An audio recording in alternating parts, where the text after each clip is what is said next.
Eleni had never been afraid of the unknown. She had traveled alone through South America, slept under canvas in the heart of the Serengeti, followed rivers that weren't marked on any map. But nothing had ever made her feel the way she felt now, quiet, expectant, almost reverent, as the helicopter hummed low over the mist-wrapped peaks of the Virunga Mountains. Beneath her stretched a sea of green, vast and untouched, where trees rose like ancient guardians and clouds drifted slow and low between them, as if even time moved differently here. The wind whipped at the windows, carrying with it a breath of moss, rain, and something wild. She didn't speak. No one did. Her fingers rested on an open notebook in her lap, blank pages fluttering slightly in the breeze. She hadn't written a word since boarding the helicopter. There was only a name in her mind, Baku. The gorilla was no ordinary subject. The research reports were scientific and cautious, detailing signs of problem-solving, memory retention, emotional awareness, but buried between the data were phrases that felt like myth, looks directly into your thoughts, responds to tone, not just words, waits before answering, like he's deciding what to say. Eleni had read those lines late at night in her tiny city apartment, the sounds of traffic drifting through her windows, and she had felt something stir, a pull she hadn't felt in years. She had said yes without hesitation, even before she finished the paperwork. Now, as the chopper dipped lower toward the clearing, her chest tightened. Not with fear, but something else. Anticipation. Respect. Maybe even longing. The moment the helicopter touched down, the forest closed in. Warm, dense, and rich with the scent of soil and shadow, it welcomed her with an intensity she hadn't expected. She stepped out, boots sinking slightly into the damp earth, and was greeted by a single figure, a slender man in worn khaki and a kind smile that didn't quite hide how tired he looked. "Dr. Eleni Vasilou?" he asked, his accent British and crisp. She nodded. "I'm Simon. I manage the sanctuary."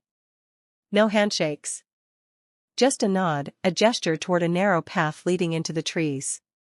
"He's waiting." They didn't speak much on the walk. The trail wound through thick vegetation, humming with insects and the distant echo of birds. Sunlight filtered in like golden threads, weaving through branches and dappling the ground. The air was thick with life. Eleni's heart beat steadily, and with every step, the world she had known, the lectures, the cities, the structure, fell away behind her. Finally, they stopped. A break in the trees revealed a small observation post, low and unobtrusive, half swallowed by vines and thyme. But she didn't notice the structure. Her eyes had already found him. He sat at the edge of the clearing, near a fallen log, one massive hand resting on his knee, the other lazily swatting at a fly. His fur was dark and silvered across the shoulders, his chest broad, his eyes focused, not on the humans approaching, but on something in the distance, something she couldn't see. He didn't move. Didn't flinch. But when she stepped closer, slowly, carefully, his gaze shifted. Their eyes met. And the world stopped. She had been prepared for something remarkable, but not this. Not the weight of that stare. Not the intelligence that looked back at her, not studying her like a curiosity, not reacting with fear or aggression, but simply seeing her. As if he had known she was coming. As if he had been waiting, too. Her breath caught, her body completely still. She didn't speak. She didn't dare. Simon's voice was gentle behind her. "That's Baku." Then, more softly, as if the moment deserved reverence, "He'll decide what happens next." She stood there for what felt like forever, unsure what she was hoping for, acceptance? Curiosity? Anything but rejection. But Baku just blinked slowly, tilted his head the barest amount, and made a sound so low and deep it was more breath than voice. A sound that resonated in her chest. Then he looked away, calmly, like she had passed some invisible test. Eleni exhaled slowly. The notebook was still in her hand, pages fluttering like wings. She would not write today. Today was not for notes or analysis. Today was for listening. For arriving, in the truest sense. And so she sat down quietly on the earth, not far from him, her knees pulled to her chest, her camera untouched in her bag. The jungle spoke around them, and the wind shifted through the trees in gentle waves. He didn't look at her again, not directly. But he didn't leave either. And that, somehow, felt like a beginning. The days that followed blurred into a rhythm that Eleni didn't try to control. She woke at dawn, long before the research team stirred, and walked the narrow path through the forest to the place where she knew he would be. Baku was always there, never in the same spot, but always within view. Sometimes perched on a rock overlooking the valley, other times lounging beneath the low canopy, chewing lazily on stems of wild celery. He never greeted her. Never moved toward her. But he never walked away, either. That was enough. More than enough. She quickly learned that silence was his native tongue. She stopped narrating her thoughts aloud. Stopped trying to measure his reactions or jot down every twitch of his hand. She simply sat with him. Day after day. An open notebook resting on her lap, mostly untouched, the pages filled with only a few lines, small observations, sketches, fragments of her own stillness. Baku's presence was like gravity, silent, constant, impossible to ignore. And the more she gave into it, the more she felt herself shift. She began noticing the tiniest things, how his gaze lingered not on motion but on patterns, how he seemed to sense the change in light before the clouds moved, how he hummed. Not loudly, but with a sound so low and guttural it almost blended with the ground, whenever a certain type of bird called from the canopy. He never looked at her directly for long, but he watched. She knew he did. She could feel it in her spine when she stood too suddenly, or sighed too loudly, or shifted her position just a little closer than usual. He would go still then, perfectly still, and she would freeze too, and they would sit in the unspoken negotiation of presence.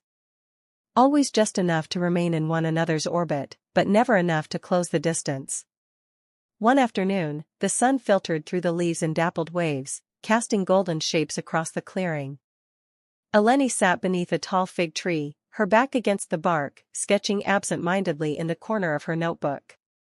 Baku was 20 feet away, reclining in the dirt like a fallen statue. She glanced up to find his eyes on her, not sharp, not expectant. Just curious. She held the gaze, then slowly tore the page from her notebook and set it on the ground between them. She didn't move closer. Just slid the page forward a few inches, then leaned back again, hands resting calmly in her lap. Baku watched. After a long, impossibly long moment, he rose. Not rushed. Not hesitant. Just deliberate. His knuckles barely stirred the leaves as he moved forward. He didn't touch the page. He didn't need to. He crouched low, his face inches from the paper, his dark eyes scanning the marks she had made, a soft outline of the fig tree's leaves, and a silhouette, unmistakable in its broad-shouldered, curved posture. He stared at it for a long time. Then, as if it meant something she could not possibly understand, he looked at her. Really looked. And in that moment, something cracked open between them. Not friendship. Not yet. But something older. Quieter. A kind of witnessing. The next day, he brought her a stone. It was smooth and gray, unremarkable by any scientific standard, but polished by water or time, shaped like a heart. He set it near her pack without looking at her, then ambled back to his usual resting place. She didn't touch it until he'd turned away. But when she finally did, her fingers trembled slightly. This was not behavior she could chart. This was not something you could explain in a lab report. She told no one. The rest of the team saw her come and go, noted the stillness in her face, the calm in her voice. But she kept Baku for herself. Not out of pride or secrecy, but out of something almost sacred. He had let her in. A little. And that was not something to be shared lightly. Sometimes, in the deep hours of the night, she would lie awake and listen to the forest breathing. And she would wonder what Baku thought of her, if he thought of her at all. If he remembered her scent, the sound of her boots on the trail, the shape of her eyes. She didn't want to believe in fantasy. She was a scientist. But still. There was something between them that didn't fit into facts. Something wordless. Something real. Weeks passed. The others began rotating out, as scheduled, but Eleni remained. Extended her stay without giving a reason. Simon said nothing, just nodded quietly and continued bringing her supplies. He knew, she suspected. Or at least he guessed. And maybe he, too, had once sat in the presence of something that defied explanation and had chosen not to question it. Then, one evening, just as the light was beginning to fade, she heard it. A sound.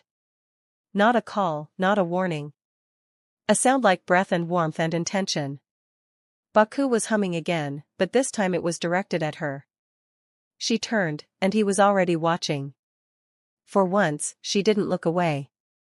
The bridge between. The storm came without warning.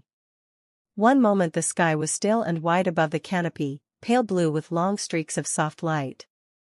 The next, a low thunder rolled over the ridges, sending the birds into frantic flight, and the wind changed direction, fast and sharp, cutting through the leaves like a whispered alarm.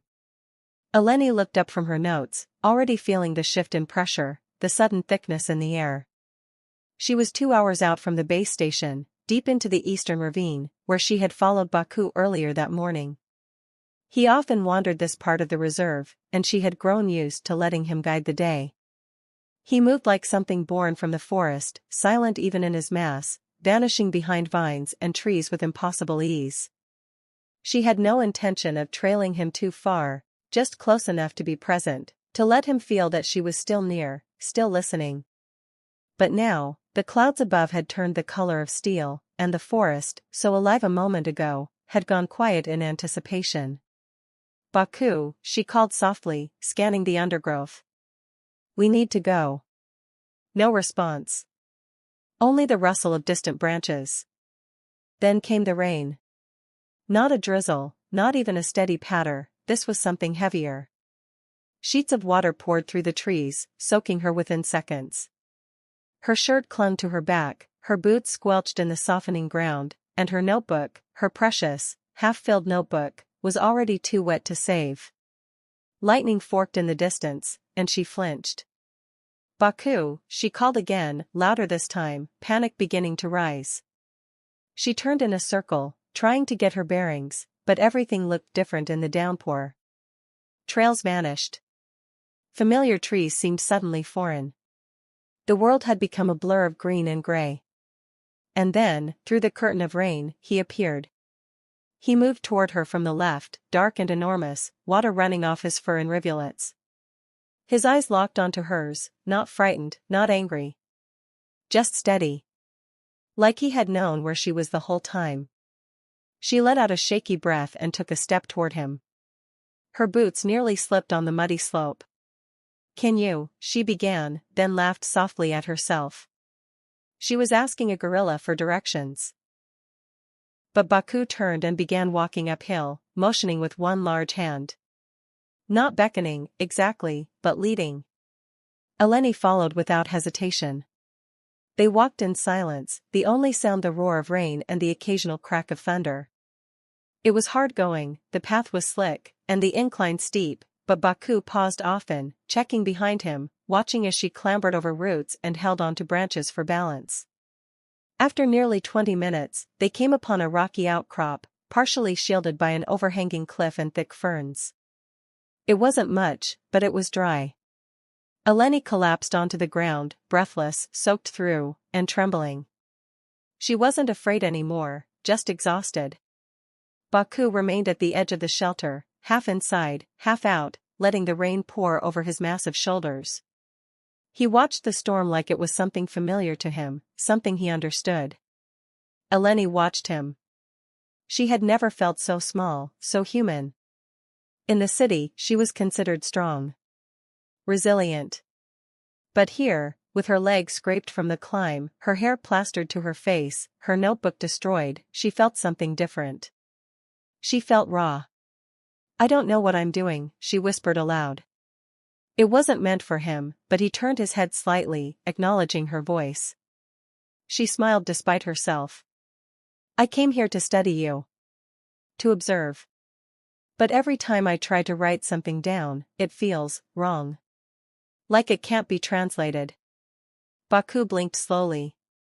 Then he took a step forward into the shelter and sat down across from her, his eyes never leaving hers. For a long time, they just sat like that, breathing the same damp air, the storm raging around them. Eleni closed her eyes. Her body ached, but in a strange way, she felt safe. The kind of safety that had nothing to do with control or certainty. The kind that came from presence. From being seen. Do you feel it too? She asked, her voice barely a whisper now. This strange pull? She didn't expect an answer. And none came. But Baku reached into the leaves beside him, and with the same quiet care he had shown before, he pushed something toward her across the dirt. It was a branch, thin and green, with delicate red flowers blooming at its tip. She recognized it. It was from the flame tree she had pointed out to him days ago, murmuring its name in her native Greek, smiling as the blossoms fell like small, bright sparks. Her throat tightened. She reached out and took it from his hand, fingers brushing his for just a second. His palm was rough, the skin like bark, but warm. Thank you, she said, the words catching in her chest. And then, perhaps because the storm made the world feel smaller, or because her own defenses had finally dissolved in the rain, she leaned forward, slowly, carefully, and rested her forehead against his. She didn't know why she did it. It was instinct. Like bowing to something ancient. Baku did not move. He breathed out, low and steady. And in that stillness, surrounded by thunder and wind and the distant call of birds huddled beneath leaves, Eleni felt the world go quiet again. Not empty. Not silent. Just still. She stayed like that for a while, the two of them connected by breath and warmth, their differences suspended in something deeper. When she finally pulled back, she met his eyes again. He looked at her not like a subject or a curiosity, but like a companion. No words passed between them. None were needed. The storm would pass. The sun would rise again. The world would keep spinning. But something had shifted. They had crossed a bridge, not of species, not of logic, but of trust. And neither of them would ever be quite the same again. Echoes of the past. The storm passed in the night. When Eleni woke in her tent the next morning, the forest was hushed, as though the trees themselves were exhaling. Drops of water still clung to every leaf and blade of grass, turning the whole world into something crystalline, like it had been washed clean and laid bare. She moved slower that morning, her limbs still aching from the long hike and the tension of the storm, but there was something else, too, something settled deep in her chest, like the soft echo of something important she couldn't yet name. Her thoughts kept returning to that moment beneath the shelter, the warmth of Baku's breath against her forehead, the stillness that had passed between them like a secret neither of them would ever tell. By the time she reached the clearing where he usually spent the mornings, she saw that he was already there, perched on the same fallen log where they'd first met. But something was different. His back was to her, and he wasn't moving, just sitting perfectly still, head slightly bowed, as though listening to something only he could hear. She approached quietly, careful not to disturb whatever space he was in. She sat on the ground a few feet away, drawing her knees up and resting her chin on them, watching him through the mist that still hovered in patches over the grass. I dreamt of my brother last night, she said softly. Baku didn't turn, but she saw his shoulders shift, just barely. I haven't spoken about him in years. I think I stopped because I thought if I didn't say his name, it would hurt less. That maybe silence could protect me from remembering too much. She paused. The words were coming easily now, the way they only do when you're sure no one will interrupt. His name was Thanos. He was 6 years older. Loud, messy, brilliant. He was the one who put a camera in my hands for the first time. Said it would help me see the world better. Said it would teach me patience. She laughed, but it caught in her throat. I took pictures of everything, our kitchen table, our dog, our mother's hands while she baked. and he kept every single photo. Even the blurry ones. He said they told a story, and stories were more important than perfection.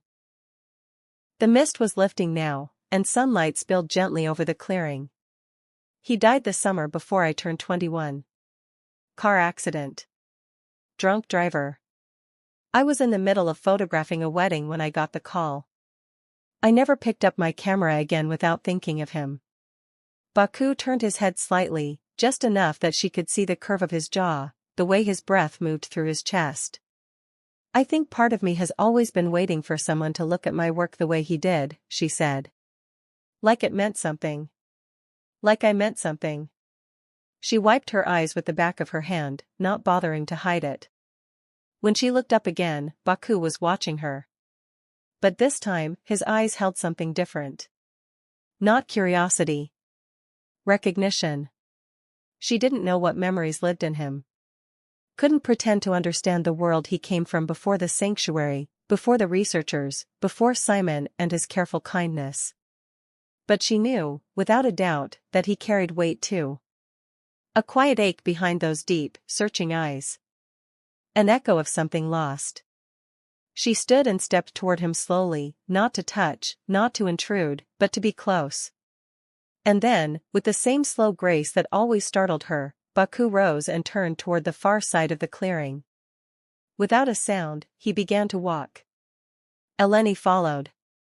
The path they took was unfamiliar, narrow, overgrown, more instinct than trail, but Baku moved with purpose, glancing back only once to make sure she was still behind him.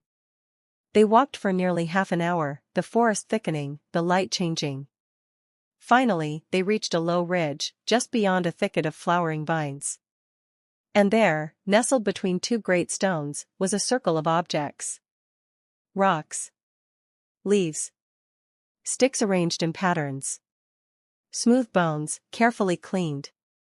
Pieces of fruit shells, dried but placed in order, as though some ing it back in place, exactly where it had been. A shrine. Not to anyone, perhaps, but to feeling. To memory. To pain.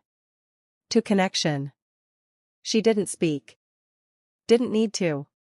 Instead, she crouched beside him and, very slowly, placed her hand on the edge of the circle, not inside it, just touching. A gesture. A witness. Baku didn't react. But he didn't move away either. They sat like that for a long time, the forest hushed around them. Later, as the sun began to slide toward the horizon, Baku stood. And this time, when he looked at her, it was with the full weight of his attention. Not a study. Not a test. Something closer to understanding. He reached out, palm open, and gently touched the edge of her scarf, the one she always wore tucked into her collar, pale blue and fraying at the ends. He held it between two fingers, not tugging, just noticing. Acknowledging. She froze, her heart a sudden flutter of wings. He let go just as gently, and turned back toward the path. Eleni followed without a word. And as they walked through the trees, something inside her shifted again, not like the sharp break of grief, but the slow, deliberate turning of a key. Something like love. There was no exact moment when it changed, no defining spark, no grand revelation. It was slower than that, softer. Like water wearing down stone, or dawn arriving so gently that you only notice the light after it's already filled the room. One morning, Eleni woke before sunrise and found herself smiling before her eyes even opened. Not because of a dream, not because of any thought. Just because she knew he was near. The air was thick with early mist as she walked the path to the lower clearing. Her boots barely made a sound anymore. Her body had learned the forest, its rhythm, its moods, the way it asked for quiet. She no longer carried her camera. Not because she had stopped seeing the beauty, but because she had stopped needing to capture it. Some things weren't meant to be kept. Some things only lived in presence. Baku was already waiting when she arrived. He was lying on his side, half dozing, a handful of crushed fruit at his feet. His eyes opened as she approached, and they met hers without surprise. There was something in the way he looked at her now, something new. Not longing. Not desire. But presence. Full and calm and certain. Like she belonged there. Like they both did. She sat beside him, cross-legged on the grass, close enough to feel the warmth of his body in the morning chill. She didn't speak. She rarely did any more when they were together. There was nothing that needed to be said. She had begun to understand that silence was not the absence of meaning, it was the space where truth could live undisturbed. Baku shifted slightly, his hand moving toward her, and gently brushed a leaf from her shoulder. His touch was slow, careful, never invasive. But it lingered just long enough that her breath caught in her chest. It was such a simple gesture. But it meant something. Everything. That afternoon, she read to him. It had started as an experiment, an idle curiosity in the early days of her stay, when she'd brought a tattered book of poems into the field and begun reading aloud more to herself than to him. But Baku had listened. Not with the distracted tolerance of someone enduring noise, but with true attention. His eyes would soften. Sometimes, he would lean his head ever so slightly to the side, as if tasting the rhythm of the words. Today, she brought Pablo Neruda. She sat under a fig tree, the same one where she'd once drawn his silhouette, and read to him about oceans, about quiet hands, about the way love hides in the folds of the ordinary. Baku watched her as she read, his expression unreadable but focused. I want to do with you what spring does with the cherry trees, she read, her voice soft, careful. She paused then, not because the words startled her, but because they didn't. Because they felt right. There was a tenderness between them now that lived just beneath the surface. It wasn't romance in the way her human world defined it. There were no declarations. No need for promises.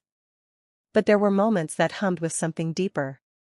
He brought her things, small, strange gifts that he carried from deeper parts of the forest. A feather, impossibly white and curved. A piece of bark with a natural spiral carved by insects. Once, even a pale blue stone, smooth as glass, that shimmered slightly in the sunlight. She kept them all, arranged them beside her cot in the cabin, like altars to something she didn't need to name. In return, she sang to him. Quiet songs in Greek, mostly. The ones her mother used to hum while kneading bread. Songs with no beginning or end. Just lullabies for no one. Or maybe, no, for him. One evening, as the sun melted behind the ridge and painted the sky in tones of fire and rose, Eleni sat beside Baku and let her head rest against his shoulder. She hadn't planned to. The movement had been instinctive, like breathing. He did not move away. His fur was coarse, but warm.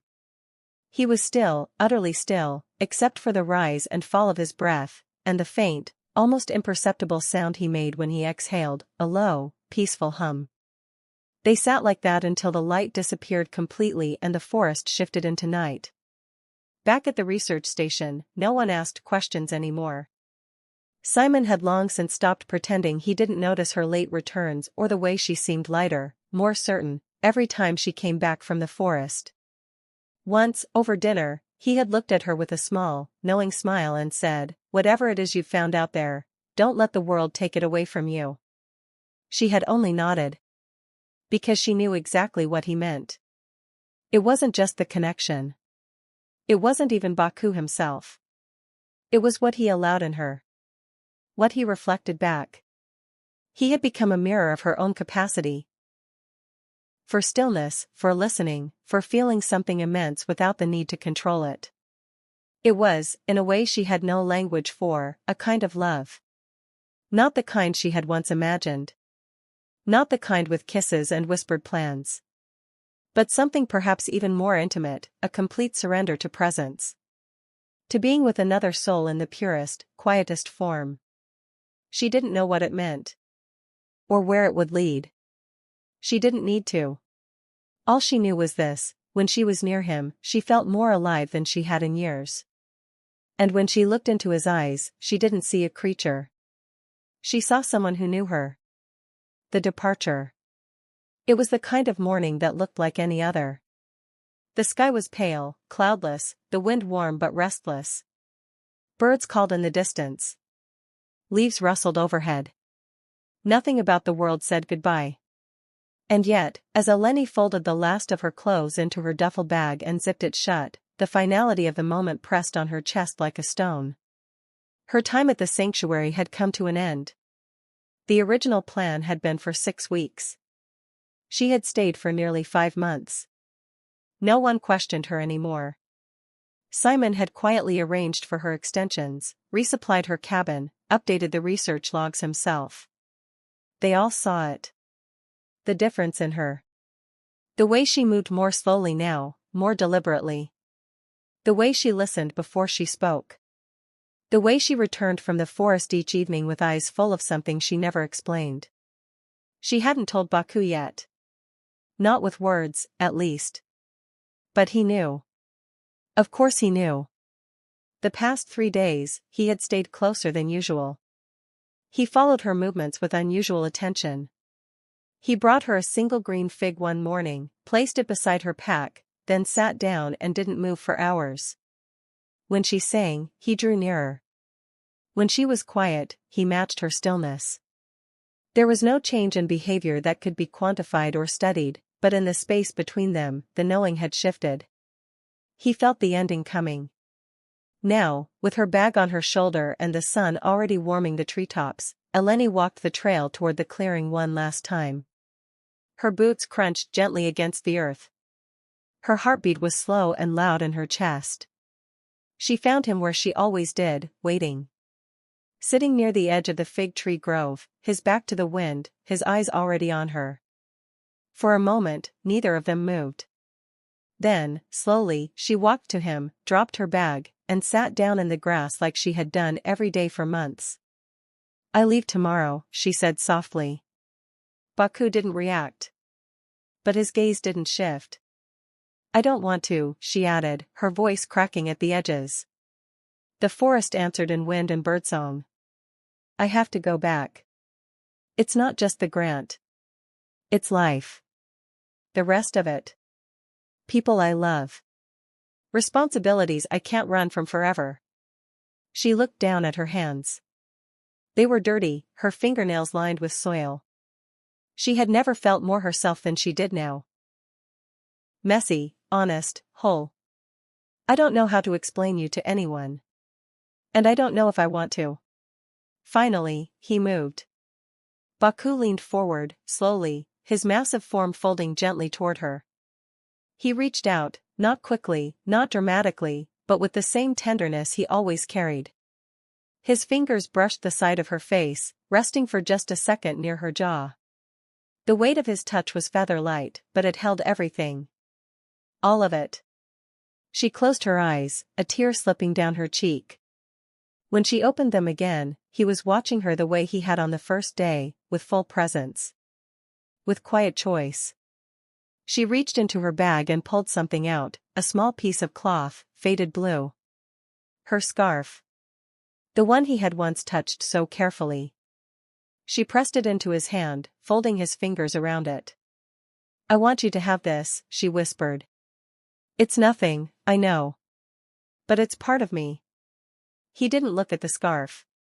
He looked at her. And in that gaze, she saw no confusion, no question. Only understanding. She didn't stay long after that. She couldn't. The longer she lingered, the harder it would be to leave. She stood, picked up her bag, and took 2 steps back. He remained seated. Watching. "I'll come back," she said, voice trembling. "If they let me. If you want me to." Silence. Then, almost imperceptibly, he nodded. She smiled through tears. "Okay." Then she turned and walked away, not quickly, but steadily, each step taking her farther from him and deeper into the ache of separation. She didn't look back. She couldn't. Some things are too sacred for glances over shoulders. When the helicopter lifted into the sky the next morning, Eleni kept her eyes on the trees until they disappeared behind cloud and distance.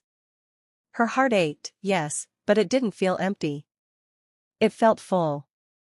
heavy with everything that had passed between them. Back in the city, the noise was deafening.